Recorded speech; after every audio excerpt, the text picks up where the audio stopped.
কি মেঘ, আজকে আর চাটা কিছুই পাবো না? হাঁক দিল সে। আরে বাবা, দাঁড়াও দাঁড়াও, একটু সময় দাও আমায়। বাড়ি এসেই হাঁক ডাক শুরু। বৌঠানও বলে উঠলেন।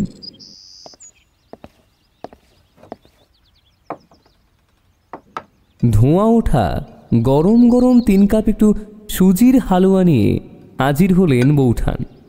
টেবিলে ট্রেটা রেখে বললেন, এবার নাও, খেয়ে দেখো দেখি। আরে বা, সুজির হালুয়া আমার ভারী পছন্দের এটা। আহ, যা স্বাদ হয়েছে না, একেবারে ফার্স্ট ক্লাস। থাক, হয়েছে হয়েছে, এখনই তো চিৎকার করে বাড়ি মাথায় তুলেছিলে। আসলে বাড়ি ফিরে তোমাকে দেখতে না পেলে ঠিক ওই ভালো লাগে না। মরণ, বিয়ের এতকাল পরে আদিক্ষেতা যত। মুখে যাই বলুক না কেন, মনে মনে বেশ খুশি হন বৌঠান। আচ্ছা বেশ, এই শোনো, তোমার একটু সময় হবে? কিছু কথা ছিল। কিছু হয়েছে নাকি মেঘ? তোমাকে একটু চিন্তিত লাগছে বলে মনে হচ্ছে। আরে না না, তেমন কিছু নয়। আজ একজনের আসার কথা আছে। উনি সকালে একবার এসেছিলেন তুমি বেরিয়ে যাওয়ার পর। খুব চিন্তিত মনে হচ্ছিল লোকটাকে। বোধহয় কোনো বিপদে পড়েছেন, তোমার সাহায্য লাগবে হয়তো। বিকালে তোমার সাথে কথা বলতে আবার আসবেন বললেন। হো হো, আচ্ছা এই ব্যাপার। কোনো মক্কেল হবে হয়তো, দরকার থাকলে নিশ্চয়ই আবার আসবেন। এতে এত সিরিয়াস হওয়ার কি আছে? আরে সব ব্যাপার এত সহজ করে নিও না তো। আসলে উনি একটা কেস নিয়ে কথা বলতে চান।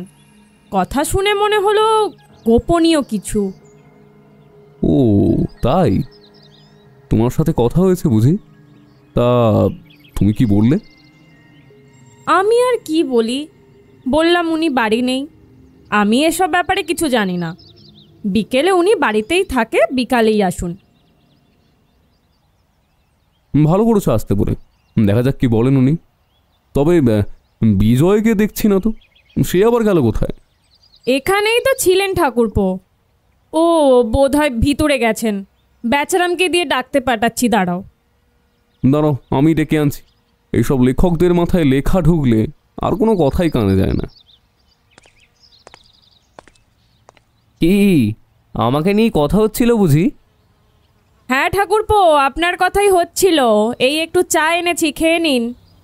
বাবা বাবা বাবা, চায়ের সাথে টাও আছে দেখছি।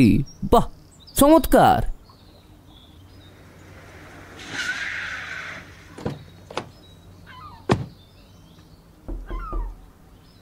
কিছুক্ষণ পর দরজায় টোকা পড়ল আবার। বেচারাম গেল দরজা খুলতে। আমরা উৎসুকভাবে আগন্তুকের দিকে তাকিয়ে। হালুয়া চা সব খাওয়া হয়ে গিয়েছিল।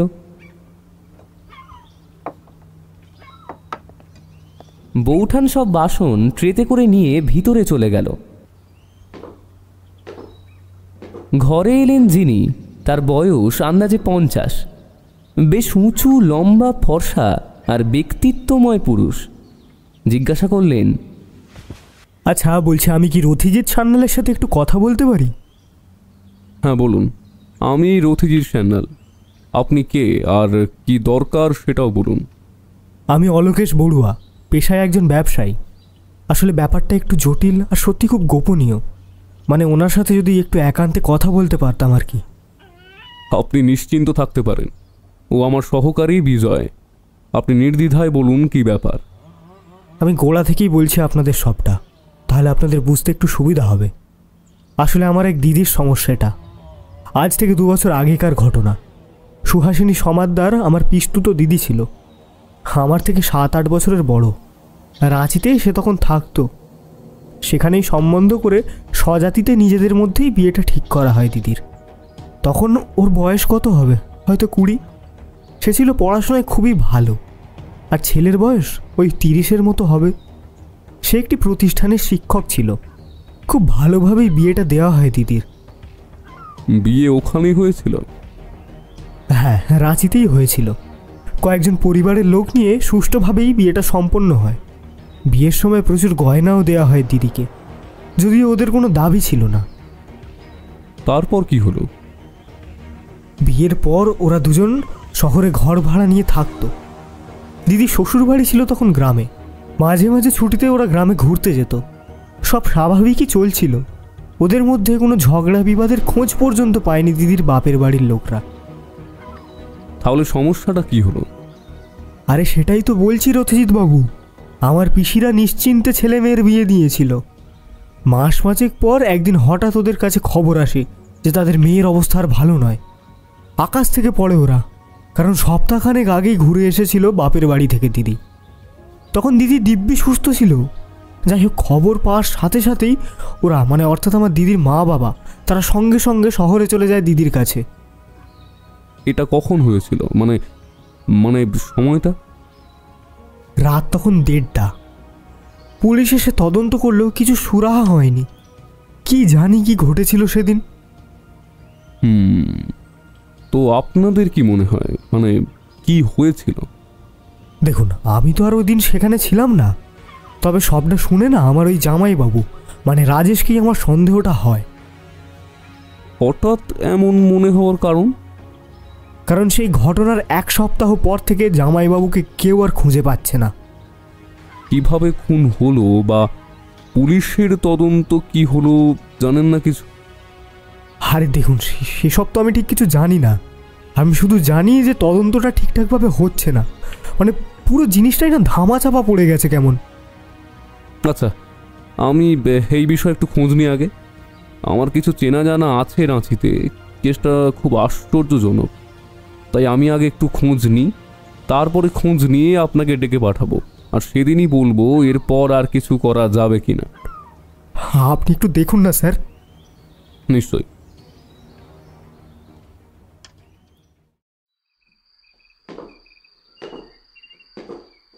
এই যে অলোকেশবাবু, আসুন আসুন, আপনারই অপেক্ষা করছিলাম আমরা।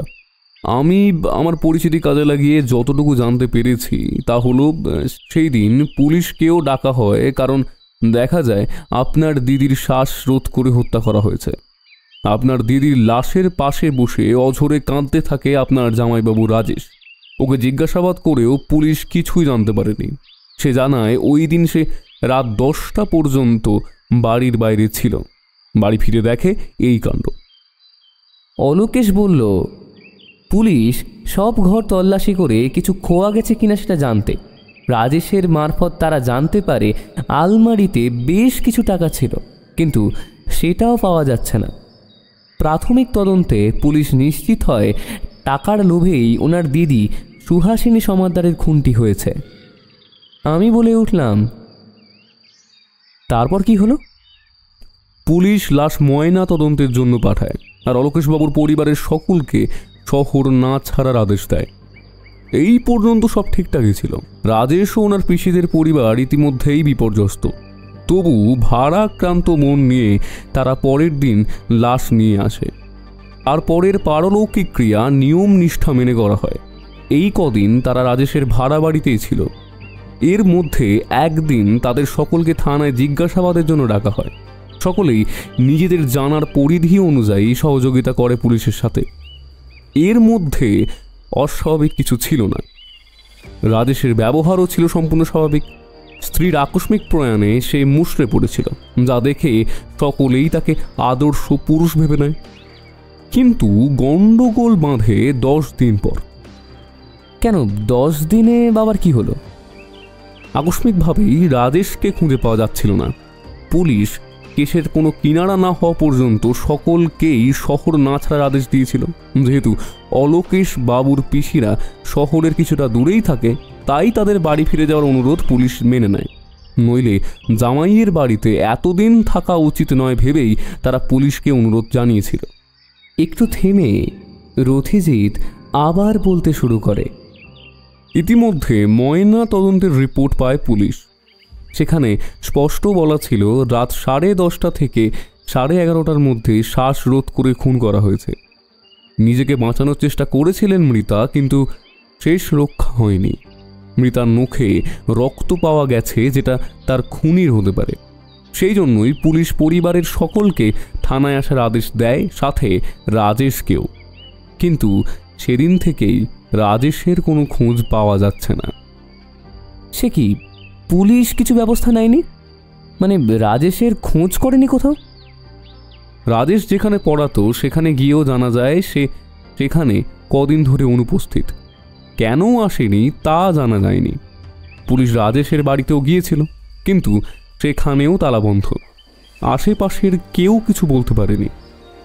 এভাবে কাউকে কিছু না বলে কেন যে পালালো আর কোথায় বা পালালো সেটা পুলিশও বুঝে উঠতে পারে না। আমিও এটাই শুনেছিলাম। তারপর তারপর কি হলো?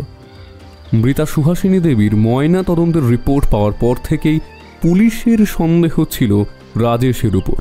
সেই জন্য তার বাড়ির সামনে দুজন সাদা পোশাকের পুলিশ পর্যন্ত মোতায়েন করা হয়েছিল।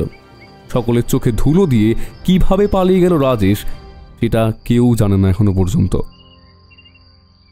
এতক্ষণ মন দিয়ে সব ঘটনা শুনছিলাম। আমার আর রথিজিতের সব কথা শুনে অলোকেশবাবু উৎসাহিত হন। এবার আমি বলে উঠি, এখনো মানে? লোকটা এখনো পালিয়ে বেড়াচ্ছে? পুলিশ তদন্ত করে কিছু বার করতে পারেনি? মানে এতদিনেও কিনারা হয়নি কেসটার? কেস তো অনেক আগেই ধামাচাপা পড়ে গেছে, যেমনটা হয় আর কি। অফিসার বদলেছে, ফাইল বন্দি হয়ে কেসটাও ঘুরেছে টেবিলে টেবিলে। অনেক চেষ্টা করেছিল অলোকেশবাবুর পিসিরা, বারবার থানায় গিয়ে হত্যে দিয়ে পড়েছিল। খাওয়া দাওয়া ঘুমও উড়ে গিয়েছিল পরিবারের।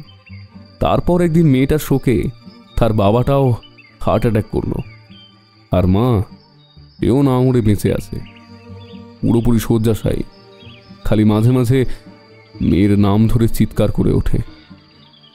ইস, কি মর্মান্তিক! বলে উঠলাম আমি। রথিজিৎ হঠাৎ বলে উঠল, সবই তো শুনলেন অলোকেশবাবু।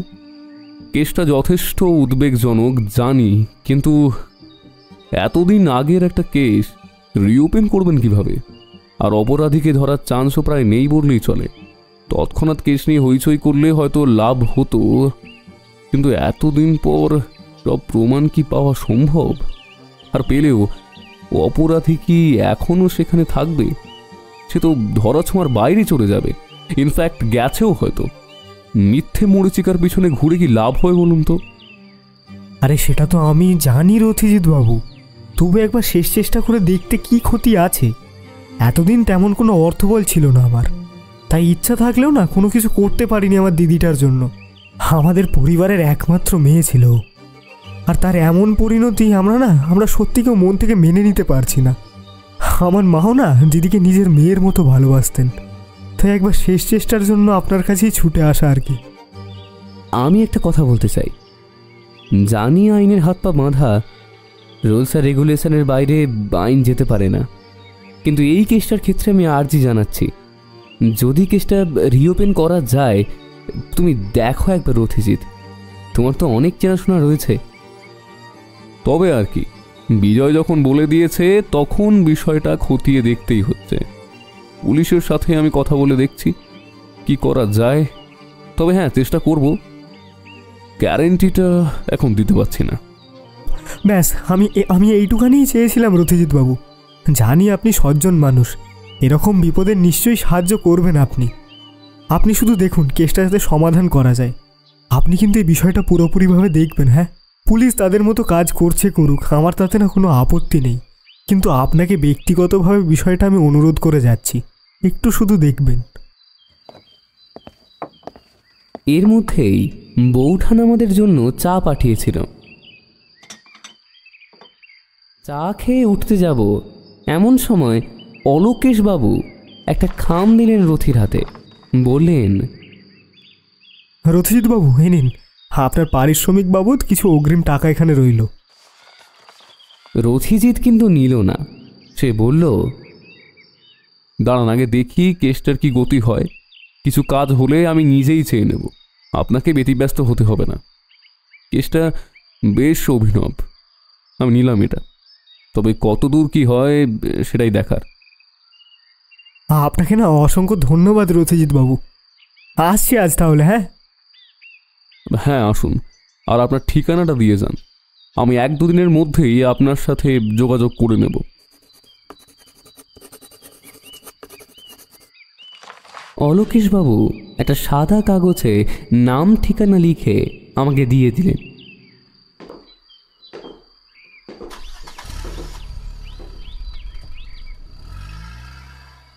তা কি বুঝলে ভায়া? বেশ অভিনব কেস, সন্দেহ নেই, কিন্তু কতদূর কি করা সম্ভব হবে এখনই বলতে পারছি না। কাল সকালে একবার লোকাল থানার ওসির সাথে কথা বলবো, দেখি কতদূর কি করা যায়। আমারও কাল সেরকম কাজ নেই, আমিও যাব তোমার সাথে। বেশ, তো তুমি গেলে ভালোই হবে। দেখি একটু দৌড়াদৌড়ি করে যদি কিছু করতে পারি। তুমি পারবে রথিজিৎ, আর সেটা আমি জানি। একবার কোনো কেস নিলে সেটার শেষ না দেখে তুমি ছাড়ো না। ওটাই তো আমার দোষ, আবার গুণও বলতে পারো।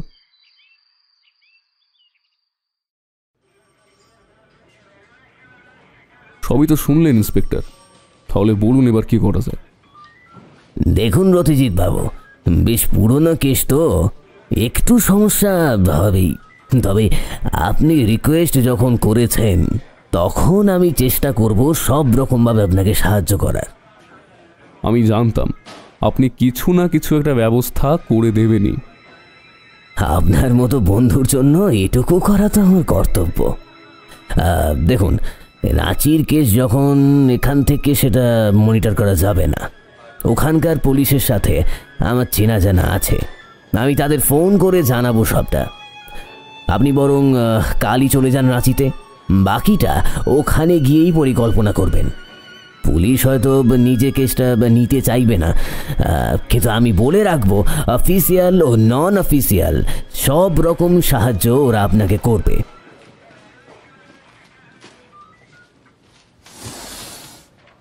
অসংখ্য ধন্যবাদ আপনাকে। তাহলে আমরা উঠি, খুব শীঘ্রই তাহলে দেখা হচ্ছে আমাদের। নমস্কার। হ্যাঁ, কেসটার কি হলো সেটা তো জানতেই হবে, আমি ফোন করে খোঁজ খবর নেব সব।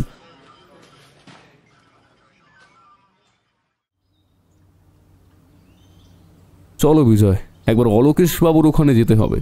ওনাকে সবটা জানিয়ে দিতে পারলে আগামীকালই আমাদের রাঁচির উদ্দেশ্যে রওনা দেওয়া যাবে। কালই যাবে? হ্যাঁ, তাতে বেশি সময় নেই, এমনিতেও অনেক দেরি হয়ে গিয়েছে। এরপর দেরি করলে অপরাধীর পালাতে আরও সুবিধা হবে। বেশ, তাই চলো। আবার বাড়ি গিয়ে সব গোছানোরও আছে, তা কতদিন থাকতে হবে তাও তো জানা নেই। সেই সব হবে কোনো, আগে যাওয়ার আগে যে যে কাজ করতে হবে তা তো বিকালের মধ্যেই সেরে ফেলি, সময় নষ্ট করে লাভ নেই আজ। সেই ভালো।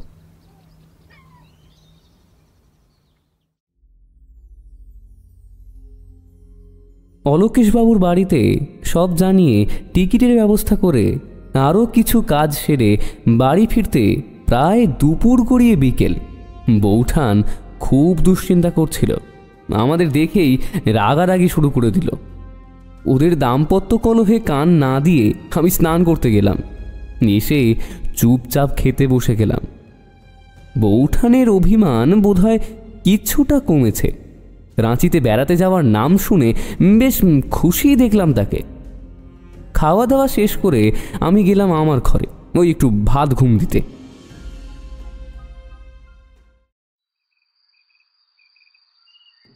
তুমি তো বড় মুখ করে বলে দিলে যে সাহায্য করবে, কিন্তু কেসটা এত পুরনো যে আবার শুরু করা প্রায় অসম্ভব, তাও অন্য রাজ্যের কেস।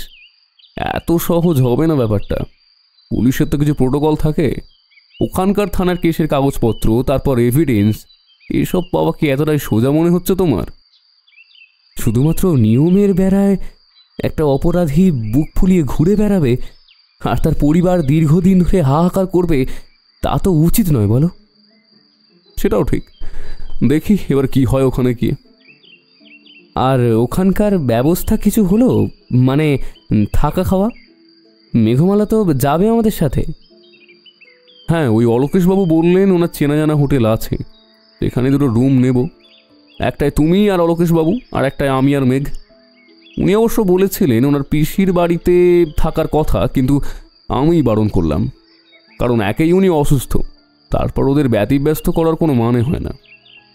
হ্যাঁ, সে একদিক দিয়ে ভালোই করেছো, তবে হোটেলে থাকা খাওয়া কতদিন যে সময় লাগবে তা তো জানি না, খরচটা একটু বেশি পড়ে যাবে না? ওসব চিন্তা তোমায় করতে হবে না, আমি আছি তো। তাছাড়া তোমার বৌঠানও কয়েকদিন ধরে ঘুরতে যাওয়ার বায়না করছিল, এই ফাঁকেই তার সেই ইচ্ছেও পূরণ হবে। আর অলোকেশবাবু তো আছেনই, কিছু দরকার পড়লে চেয়ে নেব ওনার কাছে। আগে দেখি কেসটা কতদিনে সলভ করতে পারি। হ্যাঁ, সেটাই তো প্রধান বিষয়। এই তুমি একটু বিশ্রাম নাও তো, আমি একটু আসছি। যাওয়ার আগে কিছু একটা খবর জোগাড় করে নিতে হবে, বুঝলে? এই আমি আসছি, তুমি এদিকটা দেখো।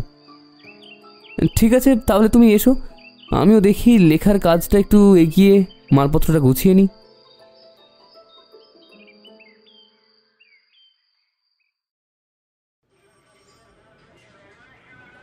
স্যার, আপনাকে তো সবটাই বললাম, এবারে আপনি একটু গাইড করে যদি দেন, মানে যদি কিছু করা সম্ভব হয় এই কেসটা নিয়ে।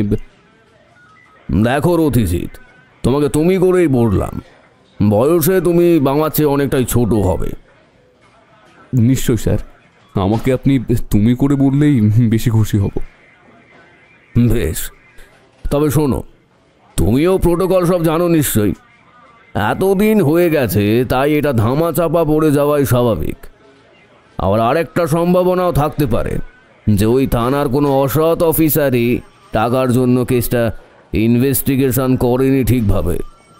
যদি সেটাই সত্যি হয়, তাহলে কিন্তু বিপদ বাড়বে। কেন স্যার?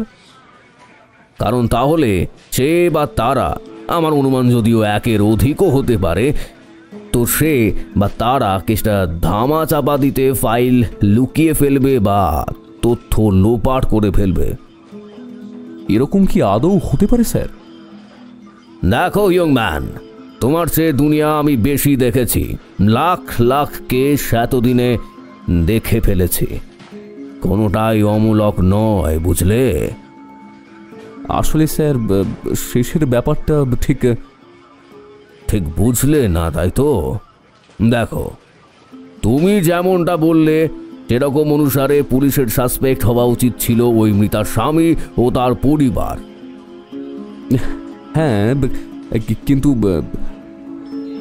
এবার মৃতার পোস্টমর্টম অনুযায়ী মৃত্যুর সময় মৃতার স্বামী ছাড়া আর কেউ ছিল না। আমি তো জানিয়েছিল সে বাড়িতে ছিল না ওই সময়। সেটা ভেরিফাই হয়েছে কি? মৃতার হাতে লেগে থাকা রক্তের নমুনা নিয়ে মেলানো হয়েছে কি? 1 মাস ধরে এসব কিছুই হয়নি, আর তারপর মৃতার স্বামী উধাও। ব্যাপারটা কিন্তু যথেষ্ট রহস্যজনক। স্যার, আপনার কি মত? স্বামী কি তাহলে দোষী? দেখো, কে দোষী কে নয় সে বিচার আদালত করবে। আমরা শুধু এভিডেন্স জোগাড় করতে পারি আর সাসপেক্ট করতে পারি। প্রাথমিক তদন্ত অনুযায়ী কেউই সন্দেহের ঊর্ধ্বে নয়। সেখানে 1 মাস সেসব ফেলে রেখে অপরাধীকে সুবিধা দেওয়া হলো নাকি? তাহলে স্যার, এর কি কোনো কিনারা হবে না? হতভাগ্য ভাইটা কি সুবিচারের আশায় এত দূর এসে ফিরে যাবে? একটাই উপায় এখন, কেসটা নিজের দায়িত্বে তুমি রিওপেন করতে পারো।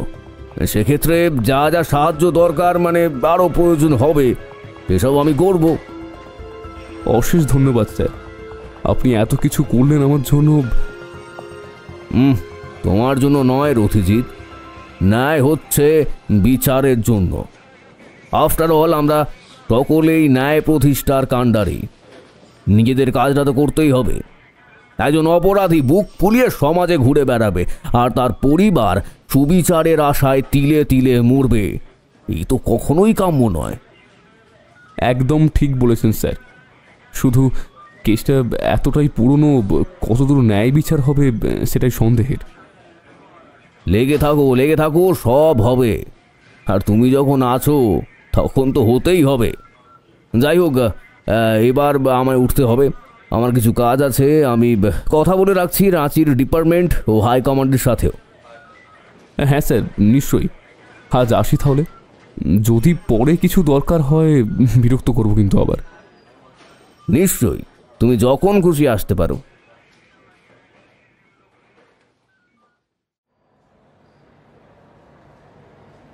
স্যার একটু আসতে পারি? আমি একটা কেসের ফাইল চাই। কমিশনার সাহেবকে বলা ছিল, উনি বললেন জানিয়ে রাখবেন আপনাদেরকে। আমি আসলে কেসটার সমস্ত তথ্যগুলো মিলিয়ে দেখতে চাই, মানে যদি কিছু ক্লু মেলে আর কি। হ্যাঁ অবশ্যই, একটু ওয়েট করুন, আমি কনস্টেবলকে দিয়ে আনিয়ে নিচ্ছি। তবে খুব সাবধান, একটা পাতাও যেন এদিক ওদিক না হয়, নইলে আমার চাকরি নিয়ে টানাটানি পড়ে যাবে। খুব কনফিডেন্সিয়াল ব্যাপার তো, এভাবে কাউকে দেখাবার নিয়ম নেই। না না স্যার, কিছু চিন্তা করবেন না, আমি সব যত্ন করেই রাখবো। তবে স্যার এতগুলো তো এখন বসে পড়া সম্ভব নয়, আমি কিছু নোট নিয়ে নিচ্ছি, তারপর আপনাকে ফেরত দিয়ে দেব। আচ্ছা ঠিক আছে, বেশি দেরি করবেন না, লোকজন জানাজানি হলে আর রক্ষে নেই। আপনি নিশ্চিন্তে থাকুন স্যার, এই মিনিট দশেকের কাজ হয়ে গেলেই আমি চলে যাব। আচ্ছা আপনি কাজ করুন, আমি আসছি একটু। আচ্ছা ঠিক আছে। কই আপনার কাজ হলো? হ্যাঁ এই তো হয়ে গেছে হয়ে গেছে।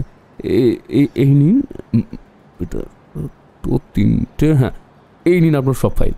অনেক ধন্যবাদ আপনাকে সহযোগিতা করার জন্য।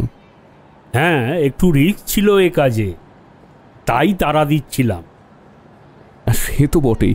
আচ্ছা আজ আসি তাহলে। কনস্টেবল আমাদের বিদায় জানাতেই আমরা পুলিশ স্টেশন থেকে বাইরে বেরিয়ে এলাম। তারপরে বাড়ির উদ্দেশ্যে রওনা দিলাম।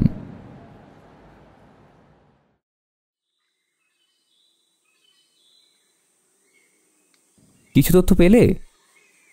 এই তো সুহাসিনী সমাদ্দারের খুনের নথি থেকে পেলাম।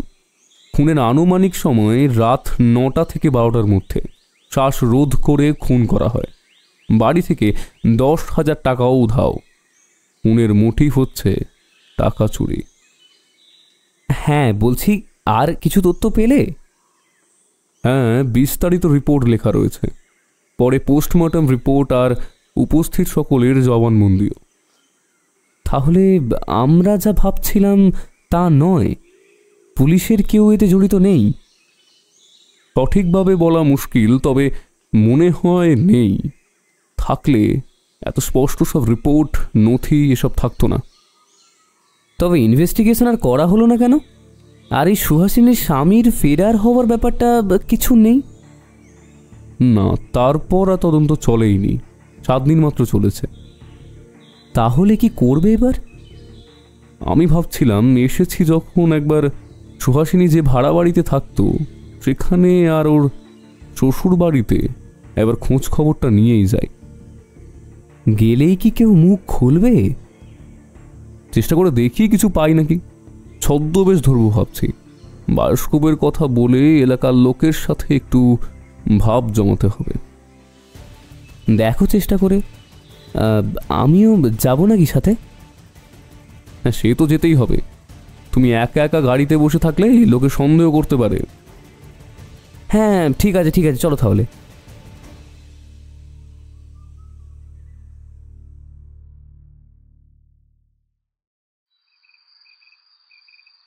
বিকালের দিকে ফিরে এলাম হোটেলে। হোটেল রুমে তখন বৌঠান আর অলোকেশবাবু উৎসুক হয়ে আমাদের অপেক্ষা করছেন। বৌঠান জিজ্ঞাসা করল, তোমাদের কাজ কেমন হলো? মিটলো সব? আমি বললাম,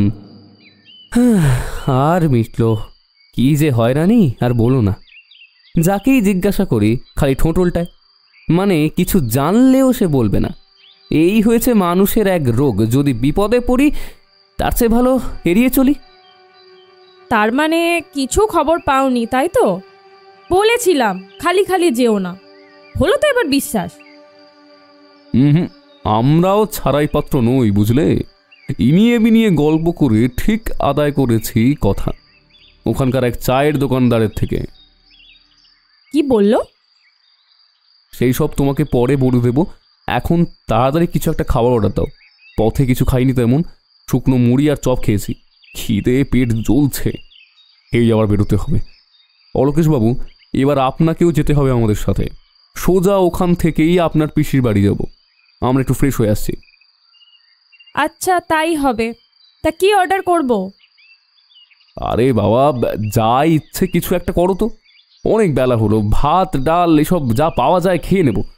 আচ্ছা তোমরা খেয়েছো তো? অলোকেশ বাবুকে বলেছিলাম খেয়ে নিতে, কিন্তু উনিও খাননি। আর আমি কবে তোমাকে ছেড়ে আগে খেয়েছি?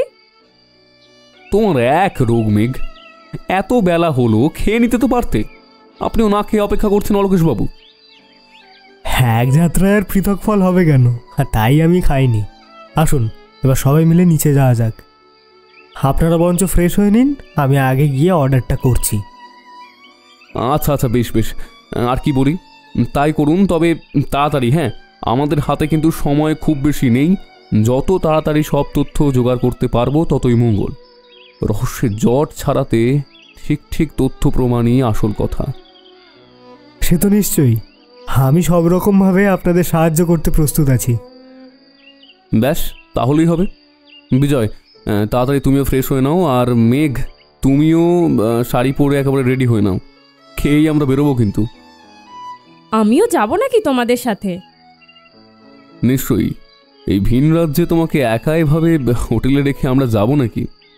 আর যাবো তো অলোকেশবাবুর পিসির বাড়ি, শুধুমাত্র অতিথি সেজে। অলোকেশবাবু, আপনিও আমাদের সেই পরিচয় দেবেন। বলা তো যায় না কে কোথায় ওত পেতে আছে, আর মেয়ে মানুষ সাথে দেখলে কেউ তো সন্দেহ করবে না। আচ্ছা অলোকেশবাবু, বলছি আপনার কোনো অসুবিধা নেই তো? আরে না না, এ কি বলছেন আপনি? বৌঠান সাথে এলে আমার ভালোই লাগবে। বরং পিসিমাও এর সাথে নিশ্চয়ই খুবই খুশি হবেন। চলুন না সবাই মিলে একটু ঘুরেই আসা যাক। আমি বলবো আপনি আমার বন্ধু, আর এই যে বিজয়বাবু, উনি আপনার ভাই। আপনারা এখানে ঘুরতে এসেছিলেন, আর তাই আমিও এসে গেছি আপনাদের সাথে।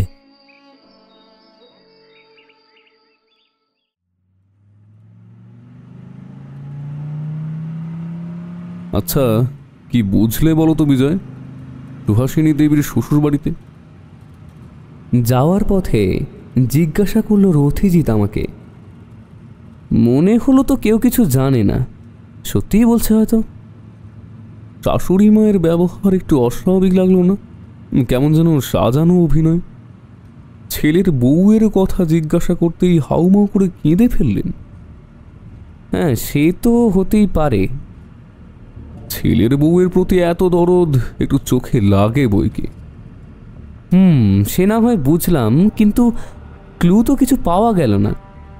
ছেলের খোঁজ রাখে না পরিবার, আর আশেপাশের কেউ তাকে দেখেও নি এই কদিনে।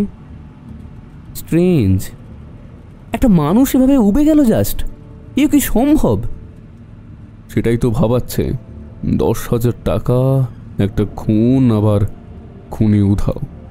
যদি খুনের মোটিভ টাকা ধরি, তাও তো হিসেব মিলছে না। টাকা নিয়ে এসে গেল কোথায় লোকটা? ব্যাংকের কাগজপত্র সবই দেখলাম, কিছুই অস্বাভাবিক নেই। বাড়ি ঘরের যে ভগ্ন দশা, তাতে তো মনে হয় না ছেলের সাথে যোগাযোগ আছে। আদৌ বেঁচে আছে তো? তবে আমার মনে হয় বেঁচে ঠিকই আছে, তবে নাম পরিচয় গোপন করে। একজন খুনি এভাবে পুলিশের চোখ এড়িয়ে এতদিন কাটিয়ে দিল। পুলিশের চোখ যদি বেঁধে দেয়, তাহলে আর কি করা যাবে? 7 দিন তদন্তের পর আর কিছুই নেই। পুরো কেস ধামাচাপা। ব্যাপারটা সত্যি মিস্টিরিয়াস। আচ্ছা, আগে অলোকেশবাবুর পিসির বাড়ি ঘুরে আসি, তারপর পুরো ঘটনাগুলো সাজিয়ে একটু ভাবতে হবে। কিছু একটা সূত্র হারিয়ে ফেলছি, সেটা খুঁজে পেলেই বাকিটা সমাধান করতে পারবো। আমার তো মনে হয় না কিছু কিনারা করা যাবে, তাও দেখো চেষ্টা করে। চেষ্টা তো করতেই হবে, এত দূর এসে হাল ছেড়ে দিতে পারি না। আর পুলিশ লিগ্যাল দিকগুলো দেখুক, আমি একটু এই দিকটা দেখব, যদি কিছু কিনারা পাই।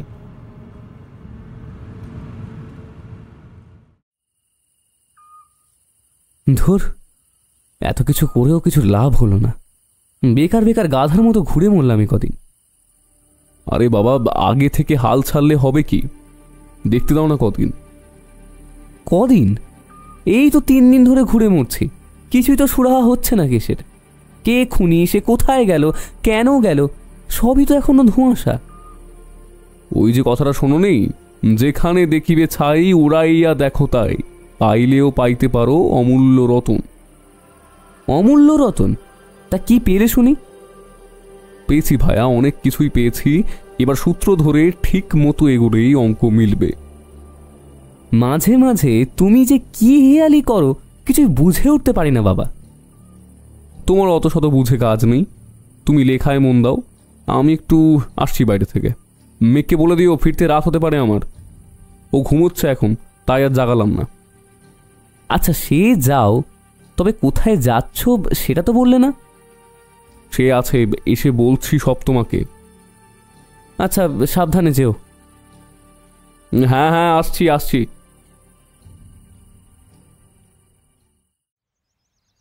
কলকাতায় ফিরে আসার পর, আরে তোমরা এসে গেছো?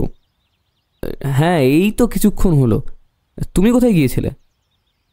ওই একটু কাজ ছিল আর কি। আসছি আমি 5 মিনিটে। আচ্ছা আচ্ছা, আমরা আছি এখন, তুমি ধীরে সুস্থে এসো। এই যে গরম গরম চা আর সিঙ্গারা আসার পথে নিয়ে আসলাম। তা সিঙ্গারা ভাজা দেখেই খুব আর কি ওই খেতে ইচ্ছা করছিল। আরে এসবের আর কি দরকার ছিল রথিজিৎ বাবু? ওই আর কি, বাঙালি তো, এসব রসনা তৃপ্তি না হলে মন ভরে না। যাই হোক, কাজের কথায় আসি। প্রথমত আমার খুব সন্দেহ আছে রাজেশের পরিবারকে নিয়ে, স্পেশালি ওর মাকে নিয়ে। ছেলে আসে কিংবা উনি যান, এইভাবে যোগাযোগ আছে আমি নিশ্চিত। তাই সাদা কাপড়ের কিছু পুলিশ আমি লাগিয়েছি যাতে ওদের বাড়িতে নজর রাখা যায়। কেস রিওপেন হচ্ছে। আমি গেছিলাম সুহাসিনীর খোঁজে, যদিও ছদ্মবেশে, সেসব কথা নিশ্চয়ই ওরা ছেলেকে জানাবে। আর দ্বিতীয়ত ওদের পরিবারের সবার গতিবিধি আমার প্রয়োজন। সেই সব ইনফরমেশন পাওয়ার জন্য আমার পুলিশি সাহায্য দরকার, আর তাই নিচ্ছেও। তৃতীয়ত সুহাসিনী দেবীর স্বামী মানে রাজেশের সাথে কোনো নেতা মন্ত্রীর যোগাযোগ ছিল কিনা সেটাও খতিয়ে দেখছি আমি। আপাতত এই ইনফরমেশনগুলো যত তাড়াতাড়ি সম্ভব বের করার চেষ্টা করছি। পুলিশ কতদূর কি এগোলো এসব জানাবেও আমাকে। তোমাদের জানিয়ে রাখলাম, কারণ রাঁচি থেকে কলকাতায় ফিরে আসার সিদ্ধান্ত আমারই ছিল। কারণ ওখানে বেকার এতদিন থেকে কোনো লাভ হতো না। যদি দরকার পড়ে তাহলে পরে আমরা আবার যাব। আপাতত এখান থেকেই যতটা পারি কাজ গুছোই। আর অলোকেশবাবু, সেদিন আপনার পিসির বাড়িতে গিয়ে আমরা যা দেখলাম বা শুনলাম তাতে আমার জেদ আরও বেড়ে গিয়েছে। ক্লু কিছু পাইনি বটে, কিন্তু এতটা নির্মম আর অসহায়ভাবে একটা গোটা পরিবারকে ছারখার করে দেওয়া আমি মেনে নেব না কিছুতেই। আপনি নিশ্চিন্তে থাকতে পারেন, আমি আমার যথাসাধ্য চেষ্টা করব অপরাধীকে ধরার। হ্যাঁ, আপনাকে না অসংখ্য ধন্যবাদ রথিজিৎ বাবু। খুব শিগগিরই আবার দেখা হবে আপনার সাথে আশা করি। আপনি আপনার মতো কাজটা চালিয়ে যান। আমাকে যদি কোনোভাবে দরকার পড়ে আমাকে অবশ্যই জানাবেন, কিন্তু আমি নিশ্চিত আপনি এর সমাধানটা করতে পারবেনই। আজ উঠি তাহলে। আসুন, দরকার পড়লে নিশ্চয়ই ডাকবো আপনাকে।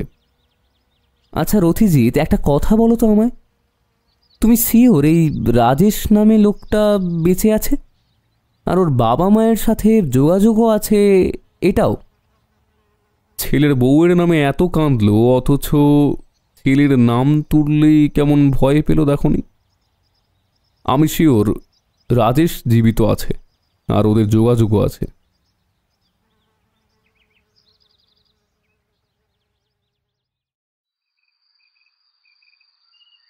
মেঘ, মেঘ, কোথায় গেলে গো? একটু এদিকে এসো একবার। কি হলো আবার? রান্না করছি তো। আরে এসোই না, তোমার কথা মতো কি এনেছি দেখো। উফ, দাঁড়াও তো, আসছি। কই কি এনেছো দেখি? এই যে আমাদের যুগলের একটা ফটোগ্রাফ। বাহ, দারুণ তো, বেশ হয়েছে ফটোগ্রাফটা। আমাদের শোবার ঘরে টাঙাবো এটাকে। কিন্তু সাথে এটা কি? ওই অলোকেশবাবুর কাছ থেকে পাওয়া নেগেটিভ থেকে রাজেশবাবুর একটি ছবি করিয়েছি। কিন্তু এটা দিয়ে কি হবে বললে না তো? বলবো বলবো, একটু সবুর করো। ধুর, তুমি থাকো তোমার হেয়ালি নিয়ে। আমি আগে রান্নাটা নামিয়ে আসি। এতক্ষণে রান্নাটা ধরে গেল বোধহয়। সব সময় এত ডাকাডাকি করো না। নিজের মনেই বলে ওঠে সে। অলোকেশবাবুর থেকে যে ওর জামাইবাবুর ফটো নিয়েছিলাম, কিন্তু ওই ফটো তো ওদের বিয়ের সময়কার। লোকেদের দেখিয়ে লাভ হবে কি? মাঝে 10 বছর কেটে গেছে, আর চেহারার বদল তো আসবেই, আর এটা স্বাভাবিক। কার ছবি বুকে আগলিয়ে এত ভাবনা চলছে শুনি? বৌঠান জানে? আরে এসো এসো, তোমার কথাই ভাবছিলাম। দেখো এনাকে চিনতে পারো কিনা। কে ইনি? চিনলাম না তো। যিনি আমাদের নাকে দড়ি দিয়ে ঘোরাচ্ছেন, ইনি হলেন সেই ভদ্রলোক, মানে অলোকেশবাবুর জামাইবাবু রাজেশ সমাদ্দার। ও আচ্ছা, তা এনার ছবি নিয়ে হবেটা কি শুনি? এভাবে খড়ের গাদায় সূচ খোঁজা কি সম্ভব? এই ফটো দেখিয়ে সারা ভারতে খুঁজবে নাকি তুমি? আশা করি তাতেও কোনো লাভ হবে না। আহ, বড্ড বকো তুমি। সারা ভারতে খুঁজতে যাব কেন? খুঁজবো তো কলকাতায়। মানে কলকাতায় কি আছে? তোমার মনে নেই সেদিন রাজেশের বাবা মায়ের উপর নজরদারির কথা বলেছিলাম? হ্যাঁ, তো কিছু সূত্র পেলে? ওদের গতিবিধি থেকেই একটা সূত্র পেয়েছি। কলকাতায় প্রায়ই যাতায়াত করে রাজেশের মা, আর একটি মেয়ে মাঝে মাঝে রাঁচিতে ওদের বাড়ি যায়, দেখা করে আবার ফিরে আসে কলকাতায়। ট্রেনের যাত্রীদের তালিকা মিলিয়ে বেশ কয়েকবার রাঁচি থেকে কলকাতা যাওয়ার এবং আসার খোঁজ পেয়েছে পুলিশ, আর ওই মেয়েটার নাম ধামও পাওয়া গেছে। কিন্তু এই মেয়ে আবার কে? রাজেশের সাথে এর কি সম্পর্ক? সেটাই তো খুঁজতে হবে ভাইয়া। আমরা আগামীকাল হাওড়া যাব। স্টেশন মাস্টারের সাথে কিছু কথা আছে। সেখান থেকে যাব কলকাতার পার্শ্ববর্তী চুঁচুড়ায়। সেখানে সেই মেয়েটির খোঁজ করতে হবে, আর যতদূর সম্ভব এই মেয়েটির সাথে আবার সংসার পেতেছে এই লোকটি। এই ফটোর জন্যই অপেক্ষাটা করছিলাম। এটা পেয়ে গেছি। এবার পরবর্তী পদক্ষেপও দ্রুত নিতে হবে। দেরি হলে পাখি উড়ে যেতে পারে। আমি না মাথা মুন্ডু কিছুই বুঝতে পারছি না। কি যে করতে চাইছো তুমি? একটু ধৈর্য ধরো, সব বুঝতে পারবে। আমার মন বলছে চুঁচুড়ায় গেলেই সব রহস্যের জট খুলবে। আচ্ছা বেশ, তবে তাই হবে। আমরা কালই রওনা হব। মেঘকে বলেই রেখেছি সব। সকালে কিছু খেয়েই তারপর বেরিয়ে পড়ব। অলোকেশবাবুকেও খবর করে দিয়েছি, উনিও তৈরি থাকবেন। হাওড়া থেকে যা কিছু জানার জেনে আর যাত্রী তালিকা নিয়ে রথিজিৎ, আমি আর অলোকেশবাবু রওনা দিলাম চুঁচুড়ার উদ্দেশ্যে। সব শুনে অলোকেশবাবু ভীষণ রেগে আছেন। স্বাভাবিক তার পক্ষে রেগে থাকা। ওনার দিদির সাথে প্রতারণা করে তাকে খুন করে টাকা নিয়ে পালিয়ে অন্য কারোর সাথে সুখে দিন কাটাচ্ছে তার জামাইবাবু। এ কথা শুনে কারই বা মাথা ঠিক থাকে? তবে সবটাই অনুমান সাপেক্ষ, তাই এখনই কোনো সিদ্ধান্তে আসতে চায়নি রথিজিৎ। সব কিছু প্রমাণ দিয়ে বিচার করে সত্য উদ্ঘাটন করাই তার কাজ, আর নিজের কাজে রথিজিৎ চির অবিচল। কিন্তু আমি জানি ওর অনুমান কখনোই মিথ্যা হয় না। তবে এক্ষেত্রে লোকটা এতটাই পাষণ্ড, সেটা ভাবতে আমারও যেন গাটা ঘিন ঘিন করছে। আপনি সুমিতা দেবী? হ্যাঁ, কিন্তু আপনাকে তো ঠিক চিনতে পারলাম না। কে আপনি? আমি রথিজিৎ সান্যাল, পেশায় সত্যানুসন্ধানী। হ্যাঁ বলুন, কি চাই? দেখুন, একটা কেস নিয়ে কথা বলতে চাইছিলাম, যদি ভিতরে আসার অনুমতি দেন তো। হ্যাঁ হ্যাঁ নিশ্চয়ই, আসুন, ভিতরে আসুন। এবার বলুন কি ব্যাপার? আপনাকে প্রথমেই বলেছি আমি রথিজিৎ সান্যাল এবং আমি সত্যের অন্বেষণ করে থাকি। আর ইনি হচ্ছেন আমার সহকারী বিজয় চ্যাটার্জি, আর উনি হলেন অলোকেশ বড়ুয়া, যার বোন নিহত। আসলে বছর দুয়েক আগে একজন খুনি নিজের স্ত্রীকে, মানে ওনার দিদিকে খুন করে ফেরার হন। তাকে কোনো মতে খুঁজে পাওয়া যাচ্ছে না। অলোকেশবাবুই আমাকে এই কেসের তদন্ত করতে নিয়োগ করেছেন। তো আমি যেটুকু সূত্র পেয়েছি তার মধ্যে আপনার ঠিকানা অন্যতম। আপনি প্রায় ট্রেনে করে রাঁচিতে যাতায়াত করেন। শুধু তাই নয়, আপনি যে ঠিকানায় প্রতিবার যান সেটাই হচ্ছে খুনির বাড়ির ঠিকানা। এ বিষয়ে আপনার কি কিছু বলার আছে? দেখুন, ঠিকমতো উত্তর দিলে আপনি ছাড়া পাবেন, আর নইলে কিন্তু পুলিশ হেফাজতে নিয়ে যাওয়া হবে আপনাকে। কি বলছেন এসব? আমি সব খুনটুন কিছু জানি না। গত বছর আমার বিয়ে হয়েছে। হ্যাঁ, আমি রাঁচিতে যাই বটে, কিন্তু সে তো আমার শ্বশুর বাড়ি। আমার শ্বশুর শাশুড়িও আসেন এখানে। নিশ্চয়ই আপনাদের কোথাও ভুল হচ্ছে। যাত্রীদের লিস্ট চেক করে আপনার ঠিকানা পাওয়া গেছে। আপনাকে ফলো করে আপনার গন্তব্য জানা গেছে। সেই বাড়িতে খুনির আবাস ছিল। আমি নিজে গিয়ে পরিদর্শন করে এসেছি সেখানে। পুলিশের রিপোর্টেও সব ঠিক আছে। কিভাবে ভুল বলি? আচ্ছা, আপনার স্বামী কোথায়? তাকে তো দেখছি না কোথাও। তিনি যান না আপনার সাথে রাঁচিতে তার বাবা মার সাথে দেখা করতে? এত আড়াল আবডাল কিসের? সন্দেহ হয়নি আপনার? না, সন্দেহ কেন হবে? আমার স্বামী একটা নামকরা অফিসে কাজ করেন। আমিও একটি স্কুলের শিক্ষিকা। ছুটি ছাটা পেলে আমি একাই রাঁচিতে যাই। আর আমাদের দুজনের গন্তব্য প্রায় কাছাকাছি। পথে যেতে আসতেই আমাদের আলাপ। তাকে আমি প্রায় 2 বছর চিনি। 1 বছর হলো আমাদের বিয়ে। এতদিনে সন্দেহজনক কিছুই মনে হয়নি আমার। আমার স্বামী খুব ভালো মানুষ, নিরীহ, সাধারণ। খুব যত্নে রেখেছেন আমায়। আপনাদের কোথাও ভুল হচ্ছে। আপনারা এখন আসতে পারেন। আমি কিন্তু লোক ডাকতে বাধ্য হব নইলে। আমার কাছে কিন্তু প্রমাণ আছে। কি প্রমাণ আছে আপনার কাছে? ছবিখানা দেখিয়ে সে বলল, দেখুন তো, চিনতে পারেন কিনা একে? কে ইনি? চিনি না তো এনাকে। ও, ইনি সেই খুনি। আর আপনি একে আমার স্বামী ভেবে এতক্ষণ উল্টোপাল্টা বলছিলেন। মাথাটাই খারাপ করে দিলেন আপনি। একবার ঠিকমতো দেখে নেবেন না কার না কার স্বামী ইনি। এই আপনাদের কাজের নমুনা। যেমন পুলিশ তেমন আপনারা। অপরাধী তো ধরার মুরদ নেই, সাধারণ মানুষদের অতিষ্ঠ করে মারেন।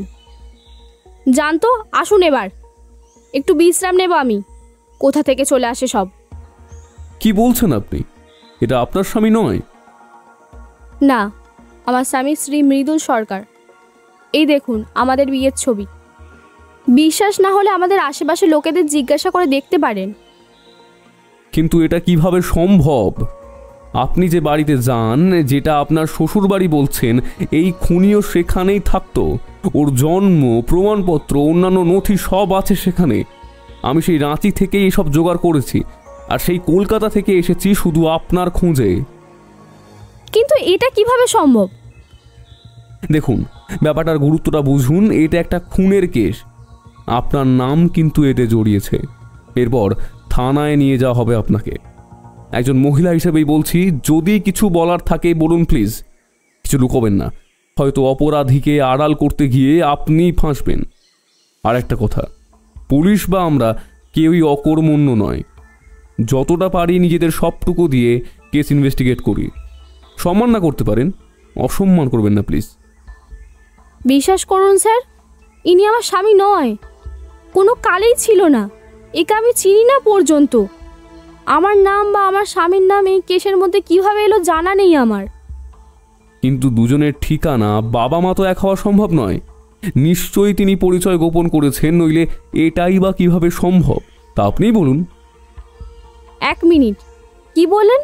পরিচয় গোপন? একই ঠিকানা? আচ্ছা, হতে পারে আমার স্বামীর পরিচয় নিয়ে অন্য কেউ এই কাজ করেছে। না, সেটা সম্ভব নয়। কারণ আমি নিজে গিয়ে সেখানে জিজ্ঞাসাবাদ করেছি, আর ওরা স্বীকার করেছেন ওদের পুত্রবধূ মৃত আর ছেলে নিখোঁজ। এমনটা হতেই পারে না। আমার স্বামী খুবই সৎ একজন মানুষ।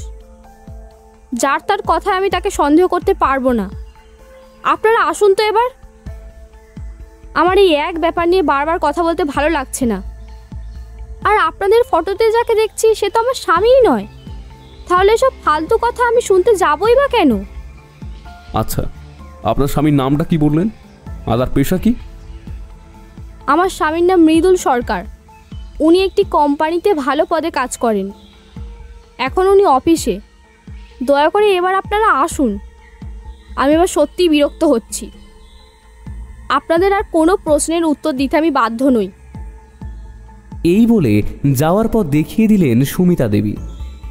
এরপরে আর বাক্যবায় চলে না, তাই আমরাও নিঃশব্দে বেরিয়ে এলাম। রথি কেবল একেবারে নিশ্চুপ। খুব খারাপ লাগছিল এরকম অপমানিত হয়ে। আরও খারাপ লাগছিল এতদিনের পরিশ্রম ব্যর্থ হলো ভেবে। কিন্তু রথিজিৎ এত নিশ্চুপ কেন? ও তো কিছু বলছে না। অলোকেশবাবু মুষড়ে পড়েছেন বলে মনে হলো। সকলে ফিরে এলাম যে যার বাড়িতে।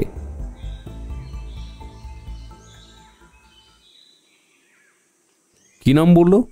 মৃদুল সরকার না? আমি কিছু বললাম না, ও নিজেই বলতে লাগলো। মৃদুল সরকার আর রাজেশ সমাদ্দার একই ঠিকানায় দুজন কিভাবে থাকতে পারে? পরিচয় গোপন করে থাকা যায় এভাবে? তাও ভালো কোম্পানিতে ভালো পদে কাজে নিযুক্ত হয়ে। ছবিটাও যে মিলছে না, গোলমাল লাগছে কিছু।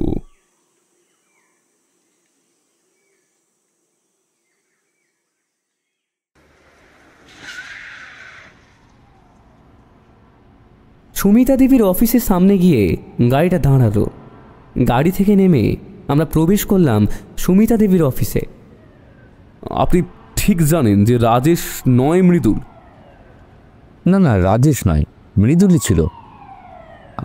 পদবী ঠিক মনে নেই। এখনো কাজ করে আপনাদের অফিসে? না, সে তো বেশ কিছুদিন হলো কাজ ছেড়ে দিয়েছে। এখন কোথায় কাজ করে জানি না। আচ্ছা, একটা ফটো দেখাচ্ছি, দেখে একটু বলুন তো এই সেই কিনা। হ্যাঁ নিশ্চয়ই। হ্যাঁ, এই যে এই হচ্ছে সেই ফটো। দেখুন তো, এরকমই কি দেখতে? না, এরকম তো নয়। মাথায় টাক ছিল, কিন্তু কেন বলুন তো? এর সাথে কি খুনে কোনো সম্পর্ক আছে? মানে নিছক কৌতূহলবশত বললাম আর কি।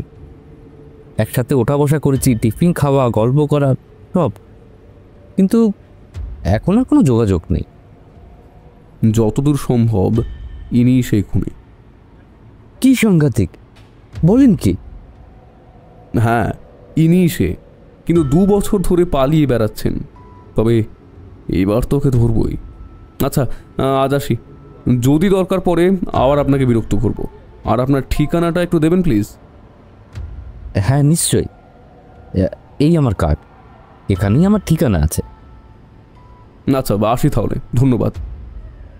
কোনো কাজ তো হলো না, কিছুতেই তো টিকি পাওয়া যাচ্ছে না ওই রাজেশের। তবে সন্ধান তো পেতেই হবে। দেখি আশেপাশে একটু খোঁজ নিই, যদি কেউ কিছু বলতে পারে।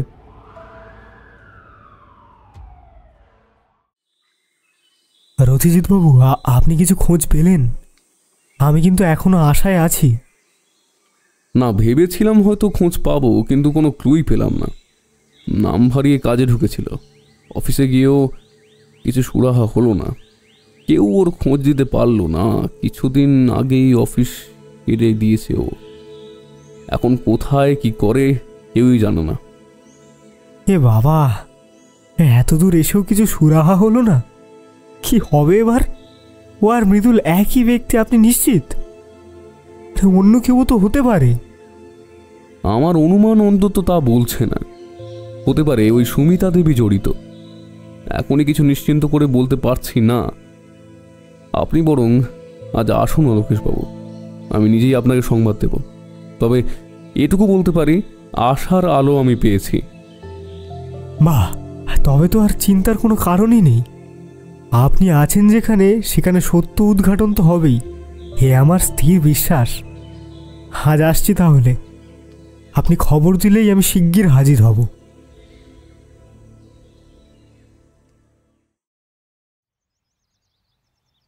আরে ওঠো ওঠো, কত বেলা হয়ে গেল, খেয়াল আছে? আজ তো আবার তোমার কোথায় যাওয়ার ছিল বলছিলে? হ্যাঁ, কি বলছো? কটা বাজলো? 7টা বেজে গেছে। এই উঠছি, দাঁড়াও দাঁড়াও।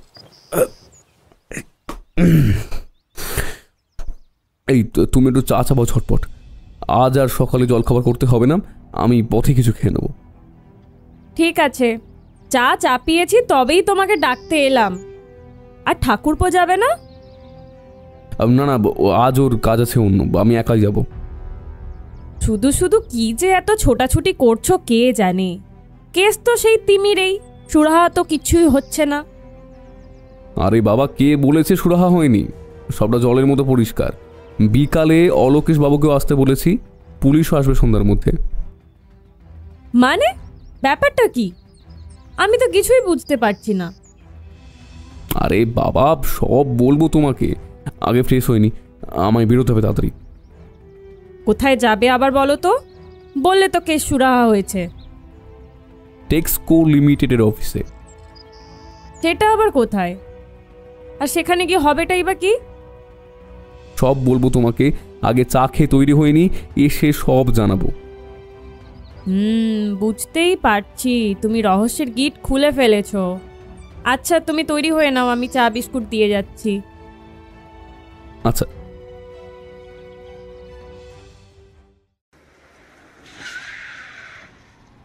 তারপর কেমন আছেন মিস্টার রাজেশ? আরে রাজেশকে, কত মৃদুল। আপনার কোথাও ভুল হচ্ছে স্যার। আমি মৃদুল সরকার, এই অফিসের এমপ্লয়ি। আগে না, আমার কোনো ভুল হয়নি রাজেশ সমদ্দার। আর কত জায়গায় কত নাম ভাঁড়িয়ে কাজ করছেন আপনি। এই অফিসে মৃদুল নামে কাজ করলেও আপনার আসল পরিচয় আমরা জানি। হ্যাঁ, আমরা পুলিশের লোক।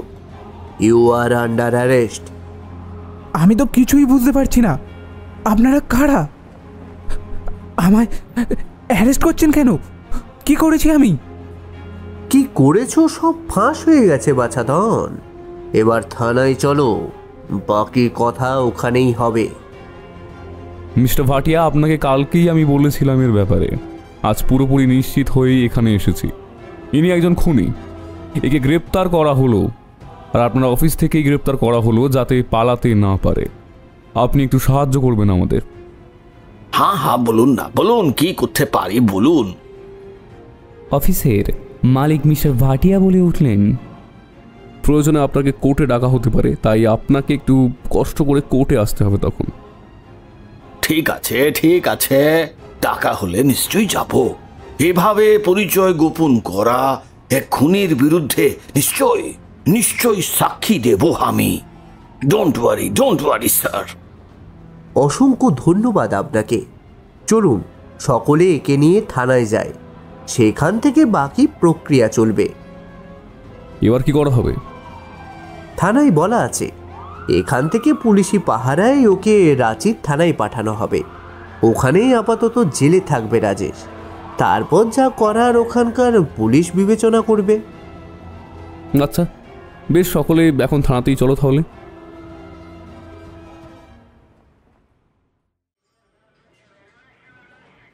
আপনি তো অসাধ্য সাধন করে ফেলেছেন মশাই। 2 বছর ধরে পলাতক খুনিকে ধরে ফেললেন আপনি মাত্র 2 সপ্তাহের মধ্যে। সবই অলোকেশ বাবুর জন্য। উনি না থাকলে এসব কিছুই হতো না। উনি আমাকে নিয়োগ করেছিলেন এই কাজে, সাথে আমাকে যথাসম্ভব সাহায্য করেছেন। আর রাঁচির পুলিশও আপনারা না থাকলে আমার একার পক্ষে এতটা করা সম্ভব হতো না। না না না না, সবই আমরা সকলে মিলে কাজ করেছি বটে, কিন্তু এসব আমাদের দ্বারা কিছুই সম্ভব ছিল না যদি না আপনি সব সূত্র ধরে আমাদের চালনা করতেন। আপনি হলেন প্রধান কর্তা, আমরা শুধু অনুগত দাসের মতো আজ্ঞা পালন করেছি। কিন্তু ওই 10,000 টাকা, সেটা কোথায় গেল? কিছুটা নিজের পরিচয় লোপাট করে নতুন পরিচয় করার কাজে, আর কিছু নেতার মুখ বন্ধের কাজে।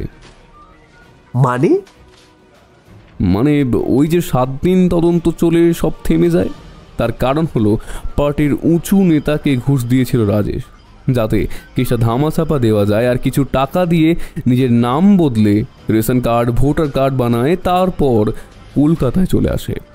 এখানে নানা জায়গায় কাজ করে যাতে তার পরিচয় ফাঁস না হয়। কিন্তু এর খোঁজ পেলেন কিভাবে আপনি? পেট থেকে। মানে? আসলে রাজেশ নিরামিষাশী ছিল। আজ সকালে অফিসের বাইরে কিছু জিজ্ঞাসাবাদ করার সময় আমি জানতে পারি সেটা। তো নিরামিষ সব হোটেলে খোঁজ করেই একটা হোটেলের সন্ধান পাই যেখানে নিয়মিত যেত।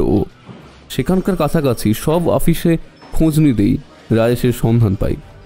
অফিসে এসে মালিকের সাথেও কথা হয়, ওনাকে সবটা জানাইও। তারপর মেলাতেই হলো এই অভিযান। উফ, কি সাংঘাতিক! এত কাণ্ড করে লুকিয়েছিল বেটা। সত্যি আপনার বুদ্ধির জবাব নেই।